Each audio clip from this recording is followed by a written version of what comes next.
गंगा जेव्हा जेव्हा आपल्या बाळाला दूध पाजायची तेव्हा तिचा दीर तिच्याजवळ येऊन थांबायचा. पण ती तिच्या दीराला काहीच बोलू शकत नव्हती, कारण तिच्या पतीचे निधन झाले होते आणि घर तिचा दीर चालवत होता. गंगाचा दीर दिसायला खूप हँडसम होता, पण गंगा त्याच्याशी कधीच बोलत नव्हती. एके रात्री दोघीही घरात एकटेच होते. गंगा आपल्या बाळाला दूध पाजत होती तेव्हा तिचा दीर तिच्या खोलीत आला आणि त्याने बाळाला तिच्यापासून वेगळे केले आणि तो स्वतःच. गंगा दिसायला खूप सुंदर होती, त्यामुळे तिच्या आईवडिलांना तिची खूप काळजी वाटत होती. कारण गंगा इतकी सुंदर होती की तिला पाहून कोणीही तिच्या सौंदर्याच्या प्रेमात पडेल. म्हणून तिच्या आईवडिलांनी वयाच्या 20व्या वर्षापासून तिच्यासाठी नाते शोधायला सुरुवात केली होती.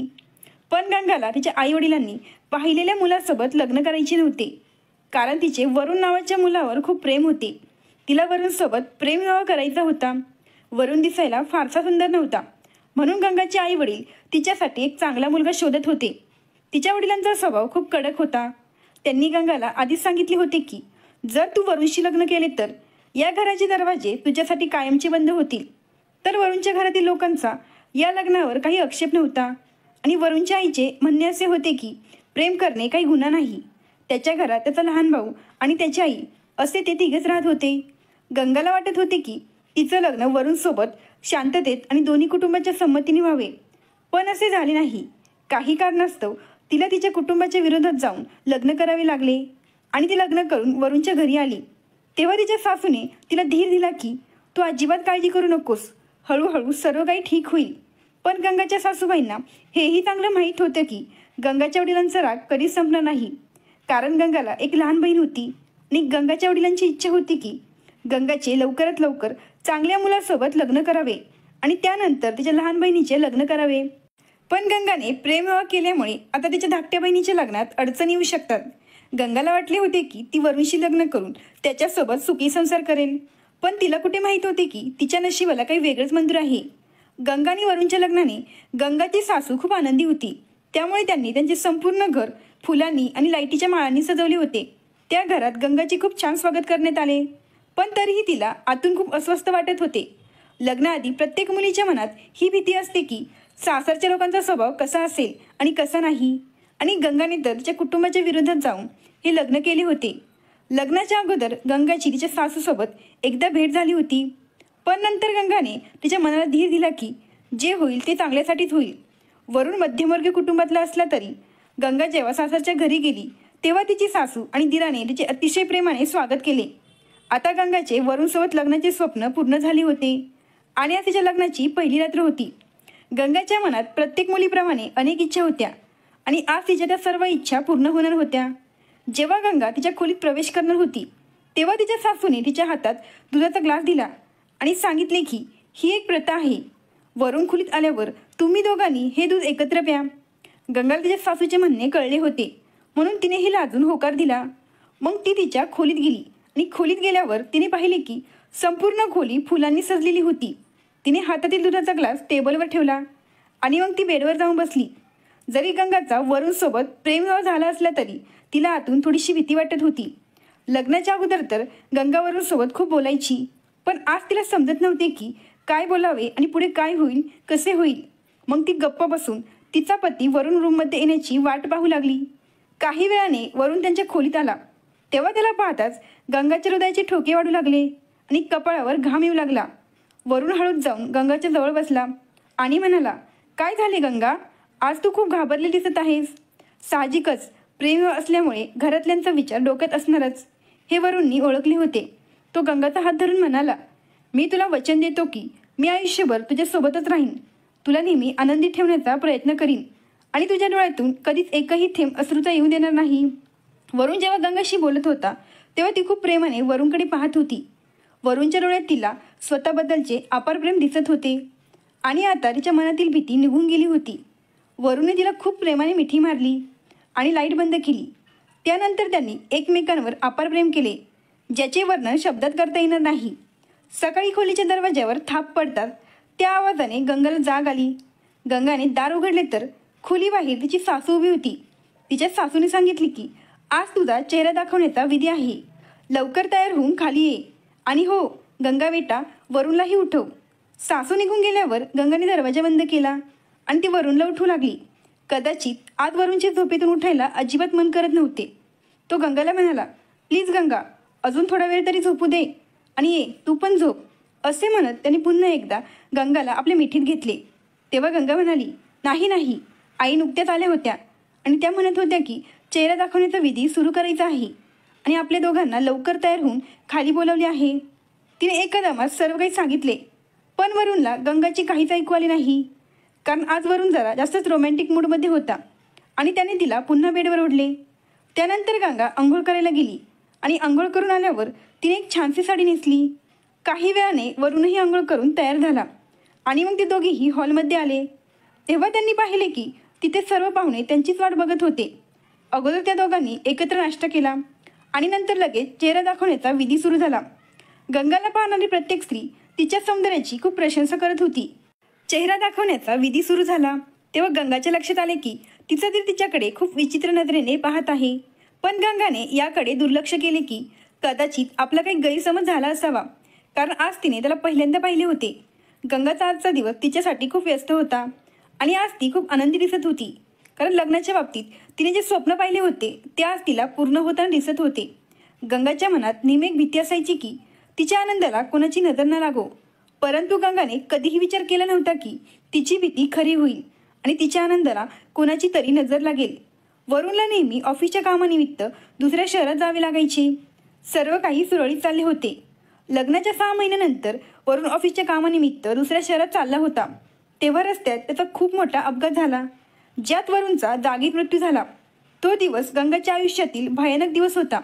ही बातमी ऐकून गंगा तिचे भान हरपून गेली होती, कारण गंगाला यावर विश्वास ठेवणे फार कठीण झाले होते आणि तिचा पती वरुण आता या जगात नाही हे मानायला तिचे मन अजिबात तयार नव्हते. कारण वरुण नेहमी गंगाला सांगायचा की तो हे नाते 7 जन्म टिकून ठेवेल.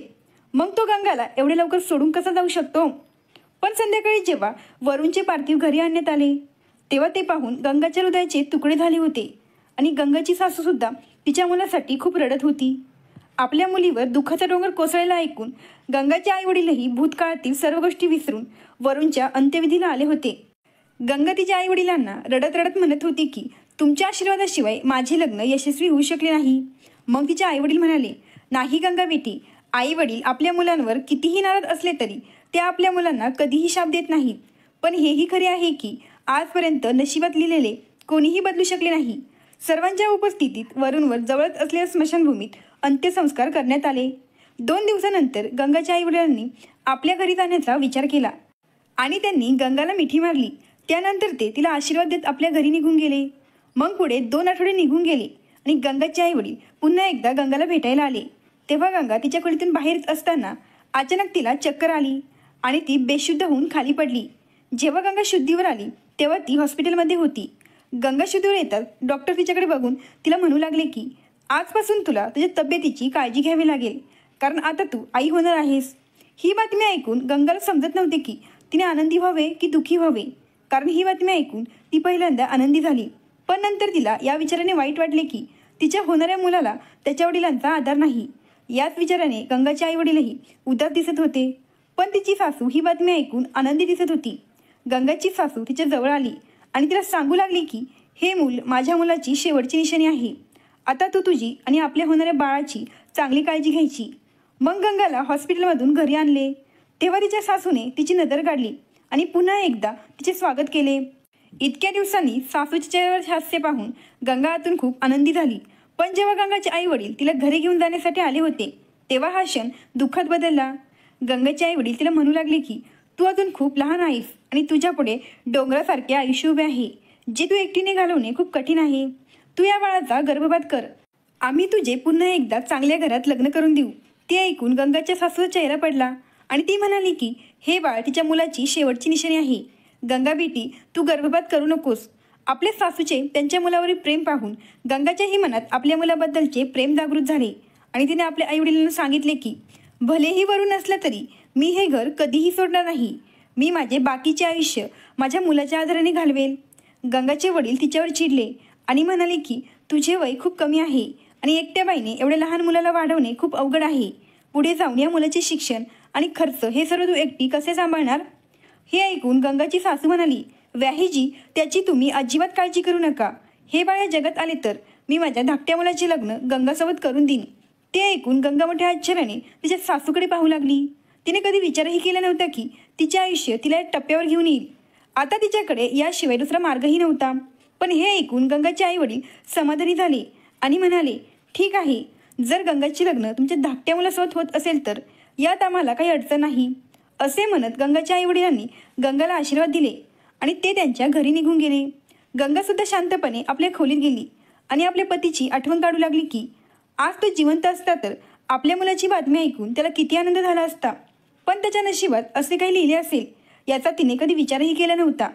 आता तिला तिच्या मुलासाठी जगावे लागेल असा विचार करून गंगा स्वतःकडे जास्त लक्ष देऊ लागली. गंगा चांगला पौष्टिक आहार घेऊ लागली आणि स्वतःला फिट ठेवण्यासाठी व्यायामही करू लागली. गंगाच्या पतीच्या मृत्यूनंतर आता तिचा दीर घरातील खर्च भागवत होता. तो एका खूप मोठ्या मल्टीनॅशनल कंपनीत काम करत होता आणि त्याचा पगारही खूप चांगला होता. गंगा त्याच्याशी फारशी बोलत नव्हती कारण तो नेहमी त्याच्या कामात व्यस्त असायचा. आपल्या दीराकडे पाहून गंगाच्या मनात अनेकदा प्रश्न पडायचा की खरंच तिचा दीर तिच्यासोबत लग्न करेल का. पण सध्या तर गंगाच्या मनात त्याच्याबद्दल काहीच भावना नव्हत्या. ती फक्त तिच्या मुलासाठी हे लग्न करत होती. प्रेग्नेन्सीच्या काळात गंगाची सासू रात्रंदिवस तिची सेवा करण्यात व्यस्त असायची आणि गंगाला घरातील कोणतेही काम करू देत नव्हती. अशातच 9 महिने निघून गेले आणि गंगाच्या डिलिव्हरीचा दिवस आला आणि तिने एका छान गोंडस मुलाला जन्म दिला. आपल्या नातवाला पाहून गंगाची सासू खूप खुश झाली. मग त्यांनी आपल्या आजूबाजूच्या संपूर्ण परिसरात पेढे वाटले.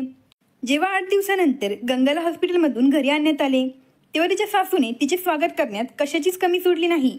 त्यांनी पुन्हा एकदा गंगाचे आणि आपल्या नातवाचे खूप चांगल्या प्रकारे स्वागत केले. नातू झाल्याच्या आनंदात गंगाच्या आई वडीलही तिला भेटायला आले होते. त्यांनी गंगासाठी आणि तिच्या मुलासाठी खूप कपडे आणि खेळणी आणले होते. ते सर्व पाहून गंगाला खूप आनंद झाला आणि ती वरुणच्या आठवणीत हरवून गेली. ती विचार करत होती की आज जर वरुण असता तर त्याने सुद्धा आपल्या मुलासाठी खूप कपडे आणि खेळणी आणले असते. हा विचार करत असताना गंगाच्या डोळ्यातून अश्रू येऊ लागले. गंगाचे आई वडील गंगाच्या सासूला म्हणाले, आता गंगाची डिलिव्हरी झाली आहे. आता तुमच्या म्हणण्यानुसार तुम्ही तुमच्या लहान मुलाचे लग्न गंगासोबत लावून द्या. हे ऐकून गंगाची सासू म्हणाली, तुम्ही त्याची अजिबात काळजी करू नका. मला माझे वचन लक्षात आहे. मी लवकरच गंगाचे लग्न माझा धाकटा मुलगा अर्जुनशी करून देईन. पुढे काही असेच दिवस निघून गेले आणि आता गंगाला काळजी वाटू लागली. असं व्हायला नको की अर्जुन या लग्नाला नकार देईल, कारण गंगाने आजपर्यंत तिच्या दिराच्या तोंडातून कधीच त्यांच्या लग्नाबद्दल ऐकले नव्हते. हे तिने फक्त तिच्या सासूच्या तोंडून ऐकले होते. अर्जुनने लग्नाला जर नकार दिला तर ती कुठे जाणार आणि तिला तिच्या मुलासह कोण ॲक्सेप्ट करणार, हीच काळजी आता तिला रात्रंदिवस सतावत होती. मग एके रात्री गंगा पाणी पिण्यासाठी उठली आणि किचनमध्ये गेली. तेव्हा तिला तिच्या सासूच्या खोलीतून बोलण्याचा आवाज ऐकू आला.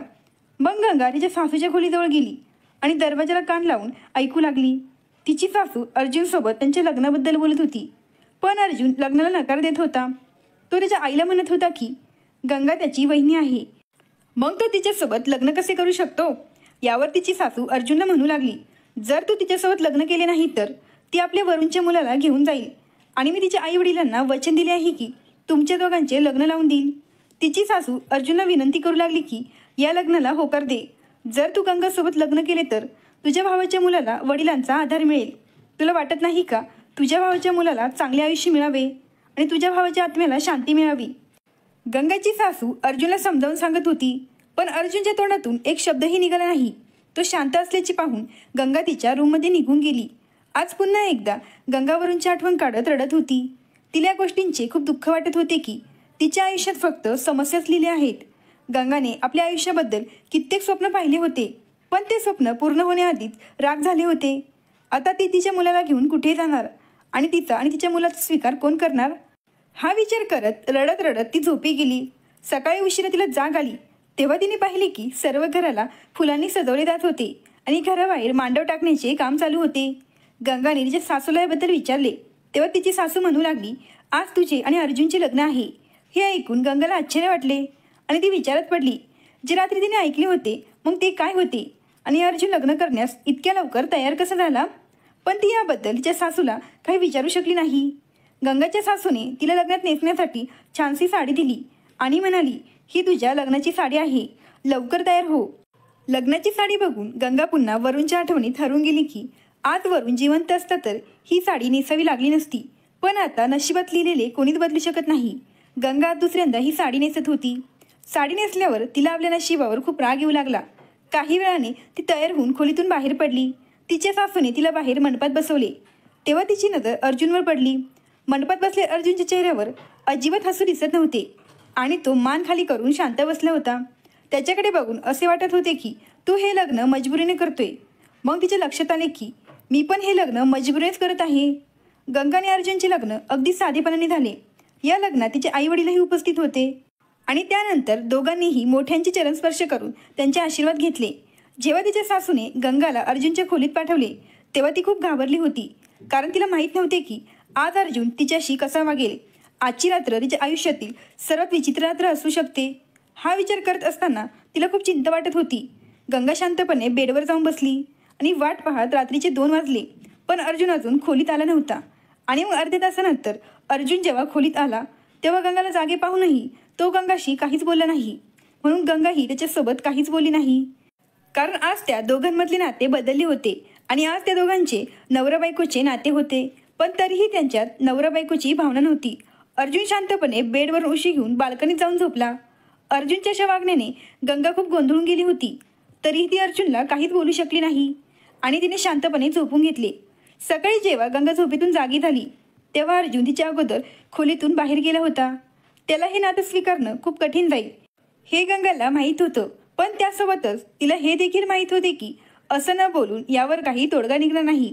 गंगाच्या सासूने त्यांच्या नातवाला गंगाजवळ दिले आणि म्हणाल्या, रात्रभर सोनू एकदम आरामात झोपला होता, पण आता झोपेतून उठल्यावर तो रडू लागला. गंगा तिच्या सासूला म्हणाली, कदाचित त्याला भूक लागली असेल. तिने लगेच आपल्या बाळाला छातीशी धरले आणि त्याला दूध पाजण्यास सुरुवात केली. गंगा जेव्हा तिच्या बाळाला दूध पाजत होती तेव्हा अर्जुन खोलीत आला होता. त्याला पाहून गंगाने आपल्या बाळाला पाजणे बंद केले आणि तिच्यापासून त्याला बाजूला केले. कदाचित तिला थोडे अनकम्फर्टेबल फील झाले असावे, कारण याआधी असे कधी घडले नव्हते, कारण ती तिच्या रूममध्ये जाऊन बाळाला दूध पाजायची. अर्जुनने सुद्धा गंगाकडे पाहून मान खाली घातली होती. कदाचित त्याला माहीत नव्हते की गंगा बाळाला पाजत आहे. अर्जुन आणि गंगाचे नाते कधी चांगले होईल आणि त्या दोघांचे नाते या पलीकडे जाईल की नाही हे त्या दोघांनाही माहीत नव्हते. पुढे असे काही दिवस निघून गेले. आता अर्जुन गंगाच्या मुलावर खूप प्रेम करू लागला होता. तो त्याच्यासाठी नवनवीन खेळणी आणत होता आणि त्याला वडिलांसारखे प्रेमही देत होता. पण आजपर्यंत गंगा आणि अर्जुनमध्ये पती पत्नीचे नाते निर्माण झाले नव्हते. एके रात्री गंगाची तब्येत बरी नव्हती. तिला खूप ताप आला होता आणि मग तिचे बाळ भुकेमुळे जोरजोरात रडू लागले. म्हणून तिने त्याला तिचे दूध पाजायला सुरुवात केली. मग अर्जुन त्यांच्या खोलीत आला आणि तिथेच उभा राहिला. त्याला असे तिच्याजवळ उभे असलेले पाहून तिला लाज वाटली, पण अर्जुन तिथेच उभा होता. गंगाला असे त्याचे वागणे अजिबात आवडले नाही आणि ती काही बोलायच्या आधीच अर्जुनने तिच्या बाळाला तिच्यापासून वेगळे केले आणि म्हणाला, तुम्ही मला चुकीचे समजत आहे आणि तुमचा गैरसमज करून घेत आहे. मी इथे फक्त हे सांगायला आलो होतो की तुम्हाला खूप ताप आहे. अशा स्थितीत तुम्ही बाळाला तुमचे दूध पाजणे योग्य नाही, नाहीतर बाळसुद्धा आजारी पडेल. एवढे बोलून तो गंगाच्या बाळाला बाहेर घेऊन गेला आणि स्वतः त्याला पावडरचे दूध तयार करून पाजू लागला. ते पाहून गंगाला तिची चूक समजली आणि ती लगेच उठून बाहेर गेली. तेव्हा तिने पाहिले की अर्जुन स्वतः तिच्या बाळाला पावडरचे दूध तयार करून पाजत होता. जेव्हा गंगा माफी मागण्यासाठी त्याच्या जवळ गेली तेव्हा तो रागाने उठून तिथून निघून गेला. गंगा आणि अर्जुनमधील अंतर संपण्याचे चिन्हे दिसत नव्हती, पण आज अर्जुनच्या कृतीवरून गंगाला समजले होते की तो तिच्या बाळावर खूप प्रेम करतो. अर्जुन आणि गंगाच्या लग्नाला 1 महिना उलटून गेला होता, पण ते दोघेही एकाच खोलीत राहूनही वेगळे झोपायचे. अर्जुन त्याच खोलीत सोफ्यावर झोपायचा तर गंगा आपल्या बाळासह बेडवर झोपायची. एक दिवस गंगाची सासू गंगाला म्हणाली, गंगा, अर्जुन आणि तू या लग्नामुळे खुश तर आहात ना? यावर गंगाने हो मध्ये मान हलवली. मग तिच्या सासूबाईंनी विचारले, तुमच्या दोघांमध्ये पती पत्नीचे नाते निर्माण झाले आहे का? तेव्हा गंगाला आपल्या सासूचे म्हणणे चांगल्या प्रकारे समजले होते की त्यांना काय विचारायचे आहे. त्यामुळे गंगाने नाही मध्ये मान हलवली. हे पाहून तिची सासू म्हणू लागली, तुमच्या लग्नाला 1 महिना झाला आहे आणि तुमच्या दोघांमध्ये अजूनपर्यंत कुठले संबंध प्रस्थापित झाले नाही. हे अजिबात बरोबर नाही.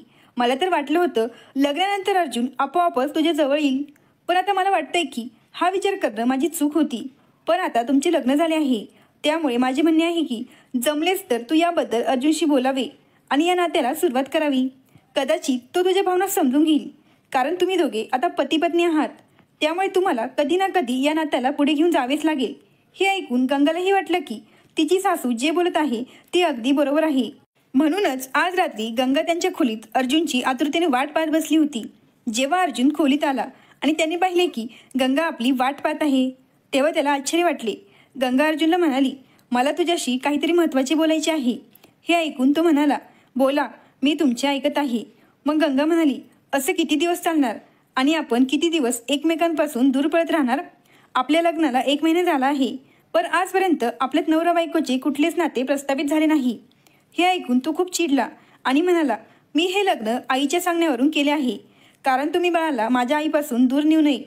गंगाने अर्जुनचा हात धरून त्याला समजवण्याचा खूप प्रयत्न केला, पण त्याने तिचा हात झटकला आणि म्हणाला, मला पुन्हा कधी स्पर्श करण्याचा प्रयत्न करू नका. मी हे लग्न फक्त माझ्या भावाच्या मुलासाठी केले आहे, जेणेकरून मी त्याला वडिलांचे प्रेम देऊ शकेन. मी आपल्या नात्याला कधीच या पलीकडे घेऊन जाऊ शकत नाही. हे बोलून अर्जुन रागाने खोलीतून बाहेर निघून गेला. तेव्हा त्याच्या आईने त्याचा हात धरला आणि त्याला पुन्हा खोलीत आणले. कारण जेव्हा अर्जुन आणि गंगा बोलत होते तेव्हा गंगाची सासू बाहेर उभी होती आणि त्यांनी सर्व गोष्टी ऐकल्या होत्या. गंगाच्या डोळ्यातून अश्रू वाहत होते. ती विचार करत होती की तिच्या आयुष्याने तिला या कसल्या वळणावर आणून सोडले आहे. मग तिने तिचे अश्रू पुसले आणि ठरवले की ती आता या घरात राहणार नाही. ती अर्जुनपासून घटस्फोट घेईल आणि त्याला सोडून आपल्या माहेरी जाईल. गंगाला हेही माहीत होते की तिच्या निर्णयामुळे तिच्या आयुष्यात अनेक अडचणी निर्माण होतील, पण आता ती प्रत्येक अडचणींना तोंड द्यायला तयार होती. यावेळी रात्रीचे 2 वाजून गेले होते. अर्जुन खोलीत शिरला तेव्हा गंगा त्याला म्हणाली की उद्या आपण दोघेही एकमेकांना घटस्फोट देऊ. या बळजबरीतून तुला मुक्ती मिळेल आणि मलाही तुझ्यावर माझा आणि माझ्या मुलाचा भार टाकायचा नाहीये. हे ऐकून अर्जुनने गंगाला बेडवर बसवले आणि तिच्या पायाजवळ बसून तो तिची माफी मागू लागला. गंगाला समजत नव्हते की अर्जुनला अचानक काय झाले. तेव्हा गंगाने आपल्या सासूबाईंना अर्जुनच्या मागे उभे असलेले पाहिले.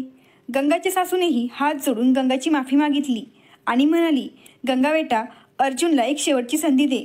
अर्जुनने गंगाचा हात धरला आणि म्हणाला, मला माफ कर गंगा.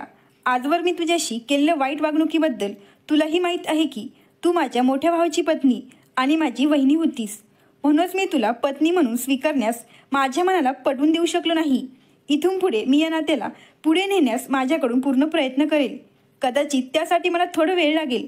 आज अर्जुनच्याही डोळ्यात पाणी आले होते आणि तो आपल्या मोठ्या भावाची आठवण करून देताना म्हणाला की आज जर दादा असता तर या सर्व समस्या उद्भवल्या नसत्या आणि कदाचित आज आपण आपापल्या आयुष्यात आनंदी राहिलो असतो. वरुणचे नाव ऐकून गंगाच्याही डोळ्यात पाणी आले होते. ती अर्जुनला म्हणाली, ठीक आहे, मी तुला एक संधी नक्कीच देईन, पण जोपर्यंत आपण नवरा बायकोचं नातं स्वीकारत नाही तोपर्यंत तरी आपण मैत्रीचं नातं टिकून ठेवू शकतो. कारण जोपर्यंत आपण एकमेकांशी बोलणार नाही तोपर्यंत आपण एकमेकांना समजून घेऊ शकत नाही. आपल्या न बोलण्यामुळे आपल्यामध्ये एक भिंत निर्माण झाली आहे. तेव्हा गंगाची सासू ही पुढे सरकली आणि गंगाच्या कपाळाचे चुंबन घेतले आणि म्हणाली, बेटी, तुम्ही पती पत्नीच्या नात्यात पुढे जा आणि आनंदी राहा. या पलीकडे मला आणखीन काय हवंय? माझी मुलं सुखी राहावीत, बास. यापेक्षा मला माझ्या आयुष्यात काहीच नको. त्यानंतर गंगाची सासू त्यांच्या खोलीतून बाहेर आली. अर्जुन आणि गंगा देखील त्यांच्या खोलीत झोपले. आता अर्जुनचे वागणे दिवसेंदिवस बदलत चालले होते आणि ते दोघेही एकमेकांशी बोलू लागले होते. लवकरच गंगा आणि अर्जुनमधले अंतर संपुष्टात आले आणि आता ते दोघेही हळूहळू एकमेकांच्या जवळ येऊ लागले होते. एके दिवशी अर्जुन गंगाला बाहेर फिरायला घेऊन गेला होता. गंगा पहिल्यांदाच अर्जुनसोबत त्याच्या बाईकवर बाहेर फिरायला गेली होती. त्या दिवशी अर्जुन कधी हळूहळू बाईक चालवायचा तर कधी अचानक वेगात असणाऱ्या त्याच्या बाईकला ब्रेक लावायचा. जेव्हा स्पीडमध्ये असणाऱ्या बाईकला अर्जुन ब्रेक मारायचा तेव्हा त्यांच्यातील असलेले अंतर कमी व्हायचे आणि गंगा त्याच्या जवळ यायची. गंगाची नजर जेव्हा बाईकच्या आरशावर पडली तेव्हा तिला अर्जुनच्या चेहऱ्यावर एक खोडकर हसू दिसले. तिला समजले होते की तो हे जाणून बुजून करत आहे. आता गंगानेही त्याला मागून घट्ट पकडले तेव्हा अर्जुनच्या चेहऱ्यावर एक वेगळाच आनंद पसरला होता. संध्याकाळी जेव्हा ते दोघे घरी परतले तेव्हा गंगा धावत घराकडे गेली. तिने पाहिले की घरात कोणीच नाही. गंगाला आपल्या मुलाची काळजी वाटू लागली. अर्जुन तिला मागून हाक मारत होता. अर्जुन तिच्या जवळ आल्यावर गंगाने त्याला विचारले, माझे बाळ कुठे आहे? मग अर्जुन म्हणाला की तू त्या दोघांची अजिबात काळजी करू नकोस. ते दोघे मावशीच्या घरी गेले आहेत आणि उद्या सकाळपर्यंत परत येतील. त्यानंतर अर्जुन गंगाला आपल्या खोलीकडे घेऊन गेला. खोलीचा दरवाजा उघडताच गंगाने पाहिले की संपूर्ण खोली फुलांनी सजली होती. गंगा आश्चर्यचकित झाली होती आणि आनंदी सुद्धा झाली होती, कारण तिची खोली लग्नाच्या रात्रीच्या खोलीसारखी सजली होती. मग दोघांनी एकमेकांचा हात धरला आणि खोलीत प्रवेश केला. आजची रात्र त्यांच्यासाठी खूप खास होती. खोलीत गेल्यावर अर्जुनने गंगाला सांगितले की आज तो मुद्दाम तिला बाहेर फिरायला घेऊन गेला होता, जेणेकरून तो तिच्यासाठी हे सर्व सरप्राईज प्लॅन करू शकेल. अर्जुनचे तोंडून हे सर्व ऐकून गंगा खूप खुश झाली. अर्जुन आता हळूहळू गंगाच्या जवळ येत होता, पण गंगाने त्याला एक हलकासा धक्का दिला आणि त्याच्यापासून दूर झाली. कारण तिला अर्जुनच्या मादक नजरेचा अर्थ समजला होता. गंगाने अर्जुनच्या लग्नाला आता 2 महिने उलटून गेले होते. तेव्हा कुठे त्यांच्यातल्या पती पत्नीच्या खऱ्या नात्याला सुरुवात झाली होती. अर्जुनने गंगाचा हात आपल्या हातात घट्ट पकडला आणि म्हणाला, हे नाते मी मरेपर्यंत कायम ठेवीन. अर्जुनच्या तोंडावर गंगा हात ठेवत म्हणाली, प्लीज अर्जुन, इथून पुढे कधीच मरण्याबद्दल बोलू नकोस. हे बोलताना गंगाच्या डोळ्यातून पाणी आले होते. अर्जुन म्हणाला, बरं बाबा, आता इथून पुढे असे कधीच बोललं नाही ज्यामुळे तुझ्या डोळ्यात पाणी येईल. मी तुला हे सांगू शकत नाही की जे झालं ते विसरून जा, पण मी तुला वचन देतो की इथून पुढे तुझ्या डोळ्यात एकही अश्रू येऊ देणार नाही. अर्जुनने गंगाला आपल्या मिठीत घेतले आणि खोलीची लाईट बंद केली. आज त्यांच्या आयुष्याची नवी सुरुवात झाली होती. त्यांच्यातील अंतर आता प्रेमात बदलले होते आणि आता ते दोघेही एकमेकांच्या इतके जवळ आले होते की दोघांनाही एकमेकांच्या हृदयाचे आवाज स्पष्टपणे ऐकू येत होते.